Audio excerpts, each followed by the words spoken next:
اور فی الفور صبح ہوتے ہی سردار کاہنوں نے بزرگوں اور فقیوں اور سب صدر عدالت والوں سمیت صلاح کر کے یسوع کو بندھوایا اور لے جا کر پلاطس کے حوالہ کیا۔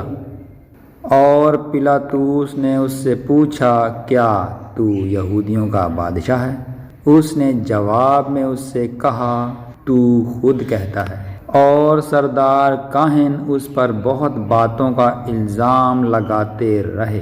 پلاطس نے اس سے دوبارہ سوال کر کے یہ کہا، تو کچھ جواب نہیں دیتا، دیکھ یہ تجھ پر کتنی باتوں کا الزام لگاتے ہیں۔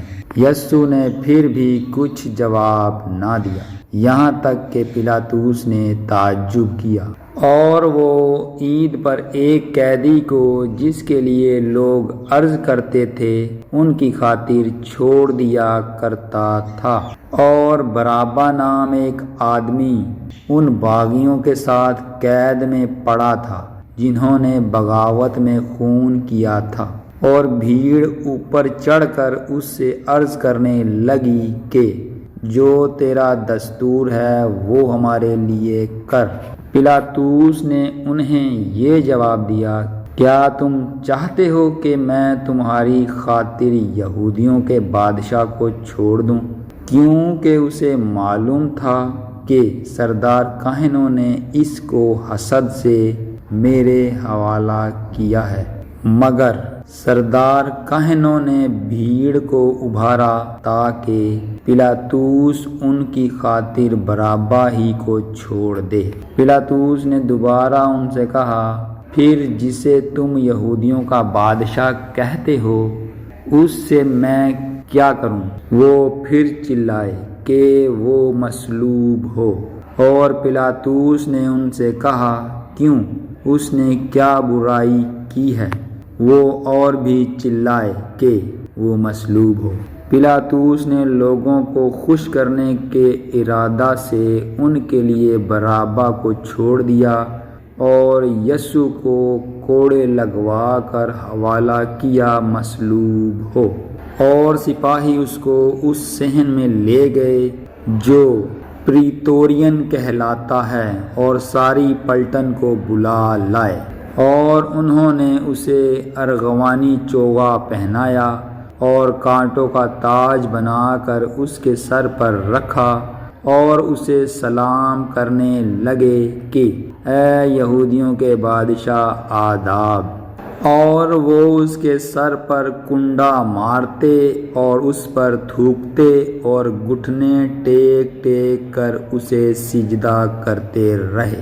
اور جب اسے ٹھٹھوں میں اڑا چکے تو اس پر سے ارغوانی چوغا اتار کر اسی کے کپڑے اسے پہنائے، پھر اسے مصلوب کرنے کو باہر لے گئے۔ اور شمعون نام ایک قرینی آدمی سکندر اور روفس کا باپ دیہات سے آتے ہوئے ادھر سے گزرا، انہوں نے اسے بگار میں پکڑا کہ اس کی صلیب اٹھائے۔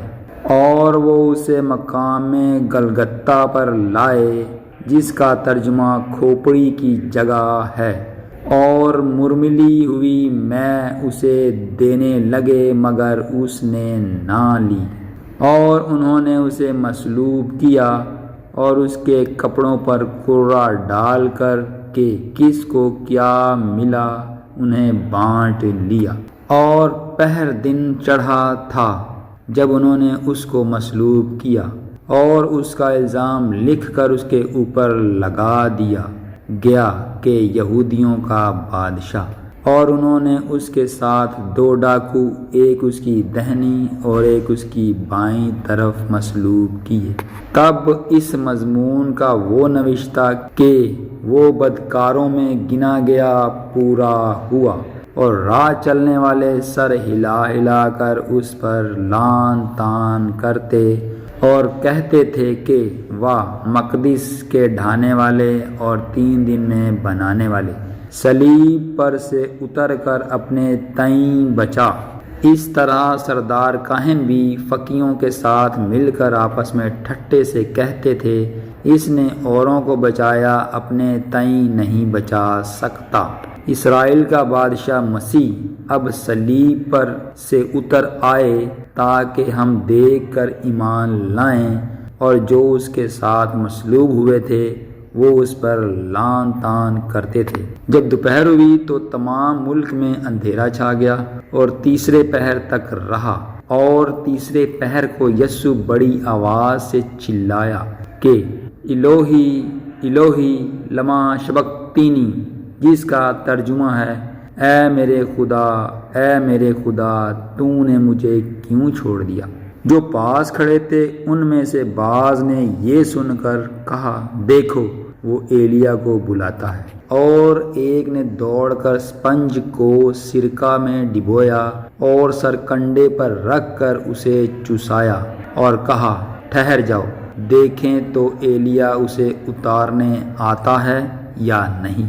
پھر یسوع نے بڑی آواز سے چلا کر دم دے دیا، اور مقدس کا پردہ اوپر سے نیچے تک پھٹ کر 2 ٹکڑے ہو گیا، اور جو صوبے دار تھا اس کے سامنے کھڑا تھا، اس نے اسے یوں دم دیتے ہوئے دیکھ کر کہا، بے شک یہ آدمی خدا کا بیٹا تھا۔ اور کئی عورتیں دور سے دیکھ رہی تھیں، ان میں مریم مگدلینی اور چھوٹے یعقوب اور یوسیس کی ماں مریم اور سلومی تھیں۔ جب وہ گلیل میں تھا یہ اس کے پیچھے ہو لیتی اور اس کی خدمت کرتی تھیں۔ اور بھی بہت سی عورتیں تھیں جو اس کے ساتھ یروشلم میں آئی تھیں۔ جب شام ہو گئی تو اس لیے کہ تیاری کا دن تھا جو سبت سے 1 دن پہلے ہوتا ہے، ارمتیا کا رہنے والا یوسف آیا جو عزت دار مشیر اور خود بھی خدا کی بادشاہی کا منتظر تھا، اور اس نے جرأت سے پلاطوس کے پاس جا کر یسوع کی لاش مانگی۔ پلاطوس نے تعجب کیا کہ وہ ایسا جلد مر گیا، اور صوبیدار کو بلا کر اس سے پوچھا کہ اس کو مرے ہوئے دیر ہو گئی۔ جب صوبیدار سے حال معلوم کر لیا تو لاش یوسف کو لا دی۔ اس نے ایک حسین چادر مول لی اور لاش کو اتار کر اس چادر میں کفنایا، اور ایک قبر کے اندر جو چٹان میں کھودی گئی تھی رکھا، اور قبر کے منہ پر ایک پتھر لڑکا دیا۔